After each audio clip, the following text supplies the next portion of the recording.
राजाओं की दूसरी किताब अध्याय 10। अहाब के राज परिवार का संहार। अहाब के 70 बेटे पोते सोमरोन में रहते थे।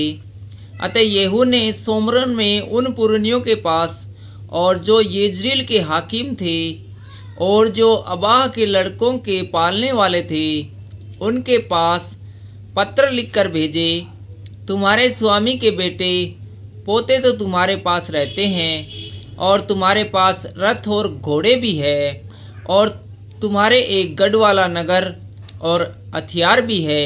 तो इस पत्थर के हाथ लगते ही अपने स्वामी के बेटों में से जो सबसे अच्छा और योग्य हो उसको छांटकर उसके पिता की गद्दी पर बैठाओ और अपने स्वामी के घराने के लिए लड़ो।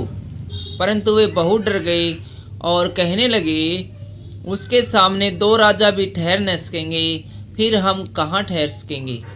तब जो राजघराने के काम पर था और जो नगर के ऊपर था, उन्होंने पुरनियों और लड़कों के पालने वालों ने येहू के पास यूं कहला भेजा, हम तेरे दास हैं, जो कुछ तू हमसे कहे उसे हम करेंगे। हम किसी को राजा न बनाएंगे, जो तुझे भाए वही करेंगे। तब उसने दूसरा पत्र लिखकर उसके पास भेजा, यदि तुम मेरी ओर के हो और मेरी मानो तो अपने स्वामी के बेटों पोतों के सिर कटवाकर कल इसी समय तक मेरे पास इजराइल में हाजिर होना। राजपुत्र जो 70 मनुष्य थे वे उस नगर के रईसों के पास पलते थे। यह पत्थर उनके हाथ लगते ही उन्होंने उन 17 पुत्रों को पकड़कर मार डाला और उनके सिर टोकरियों में रखकर यिज्राएल को उसके पास भेज दिए। जब एक दूत ने उसके पास जाकर बता दिया, राजकुमारी के सिर आ गए हैं, तब उसने कहा, उन्हें फाटक में 2 ढेर करके सवेर तक रखो। सवेरे उसने बाहर जा खड़े होकर सब लोगों से कहा, तुम निर्दोष हो। मैंने अपने स्वामी से राजद्रोह की गोष्ठी करके उसे घात किया, परंतु इन सबों को किसने मार डाला। अब जान लो कि जो वचन यहोवा ने अपने दास एलिया के द्वारा कहा था उसे उसने पूरा किया है। जो वचन यहोवा ने अहाब के घराने के विषय कहा था उसमें से एक भी बात बिना पूरे हुए न रहेगी।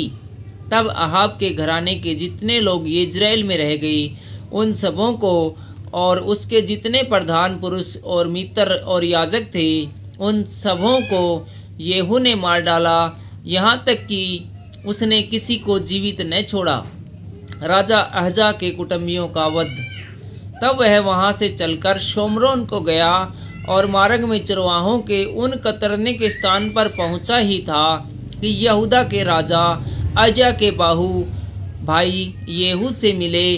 और जब उसने पूछा, तुम कौन हो, तब उसने उत्तर दिया, हम अहजा के भाई हैं और राजपुत्रों और राजमाताओं का बेटों का कुशल क्षेम पूछने को जाते हैं। तब उसने कहा, इन्हें जीवित पकड़ो।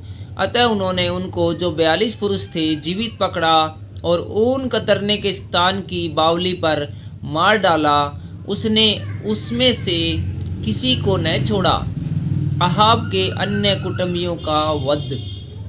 जब वह वहां से चला तब रेकाब का पुत्र योहनादाब सामने से आता हुआ उसको मिला। उसका कुशल उसने पूछकर कहा, मेरा मन तो तेरे प्रति निष्कपट है, क्या तेरा मन भी वैसा ही है। योहनादाब ने कहा, हाँ ऐसा ही है। फिर उसने कहा, ऐसा हो तो अपना हाथ मुझे दे। उसने अपना हाथ उसे दिया और वह यह कहकर उसे अपने पास रथ पर चढ़ाने लगा, मेरे संग चल और देख कि मुझे यहोवा के निमित्त कैसी जलन होती है। तब वह उसके रथ पर चढ़ा दिया गया। सोमरोन को पहुंचकर उसने यहोवा के उस वचन के अनुसार जो उसने एलिया से कहा था, अहाब के जितने सोमरोन में बचे रहे उन सबों का मार के विनाश किया। बाल के पुजारियों का वध। तब येहू ने सब लोगों को इकट्ठा करके कहा, अहाब ने तो बाल की थोड़ी ही उपासना की थी, अब येहू उसकी उपासना करके बढ़ के करेगा। इसलिए अब बाल के सब नबियों, सब उपासकों और सब याजकों को मेरे पास बुला लाओ। उसमें से कोई भी न रह जाए क्योंकि बाल के लिए मेरा एक बड़ा यज्ञ होने वाला है। जो कोई न आए वह जीवित न बचेगा। येहू ने यह काम कपट करके बाल के सब उपासकों को नष्ट करने के लिए किया।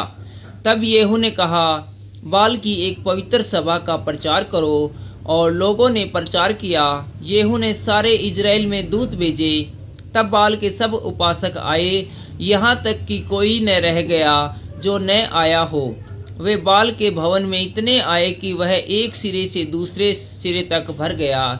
तब उसने उस मनुष्य से जो वस्त्र के घर का अधिकारी था कहा, बाल के सब उपासकों के लिए वस्त्र निकाल ले आ। अतः वह उसके लिए वस्त्र निकाल ले आया। तब येहू रेकाब के पुत्र योनादाब को संग लेकर बाल के भवन में गया और बाल के उपासकों से कहा, ढूंढ कर देखो कि यहाँ तुम्हारे संग यहोवा का कोई उपासक तो नहीं है, केवल बाल ही के उपासक है। तब वे मेल बलि और होम बलि चढ़ाने को भीतर गए। येहू ने तो 80 पुरुष बाहर ठहराकर उनसे कहा था, यदि उन मनुष्य में से जिन्हें मैं तुम्हारे हाथ कर दूं कोई भी बच नहीं पाए, तो जो कोई उसे जाने देगा उसका प्राण उसके बदले में जाएगा। फिर जब ये होम बलि चढ़ चुका, तब येहू ने पहरुओं और सरदारों से कहा, भीतर जाकर उन्हें मार डालो, कोई निकलने न पाए। तब उन्होंने उन्हें तलवार से मारा और पहरुए और सरदार उनको बाहर फेंककर बाल के भवन के नगर को गए। और उन्होंने बाल के भवन में की लाठें निकालकर फूंक दी और बाल की लाठ को उन्होंने तोड़ डाला और बाल के भवन को ढांक कर शौचालय बना दिया। और वह आज के दिन तक ऐसा ही है। यों येहू ने बाल का इजराइल में से नाश करके दूर किया। तो भी नबात के पुत्र यरोबाम, जिसने इजराइल से पाप कराया था, उसके पापों के अनुसार अर्थात बेतेल और दान में के सोने के बछड़ों की पूजा, उससे येहू अलग न हुआ। यहोवा ने येहू से कहा, इसलिए कि तूने वह किया जो मेरी दृष्टि में ठीक है और अहाब के घराने से मेरी इच्छा के अनुसार बर्ताव किया है, तेरे परपोते के पुत्र तक तेरी संतान इजराइल की गद्दी पर विराजमान रहेगी। परंतु येहू ने इजराइल के परमेश्वर यहोवा की व्यवस्था पर पूर्ण मन से चलने की चौकसी न की, वरन यरोबाम जिसने इजराइल से पाप कराया था, उसके पापों के अनुसार करने से वह अलग न हुआ। उन दिनों यहोवा इजराइल की सीमा को घटाने लगा, इसलिए हजाइल ने इजराइल के उन सारे देशों में उनको मारा, यरदन से पूर्व की ओर गिलाद का सारा देश और गादी और रुबेनी और मनसेई का देश, अर्थात एरोएर से लेकर जो अर्नोन की तराई के पास है, गिलाद और बाशान तक। येहू के और सब काम जो कुछ उसने किया और उसकी पूर्ण वीरता, यह सब क्या इजराइल के राजाओं के इतिहास की पुस्तक में नहीं लिखा है? अंत में येहू अपने पुरखाओं के संग सो गया और शोमरोन में उसको मिट्टी दी गई और उसका पुत्र यहोयाज उसके स्थान पर राजा बन गया। येहू के शोमरोन में इजराइल पर राज्य करने का समय 28 वर्ष था। Thank you.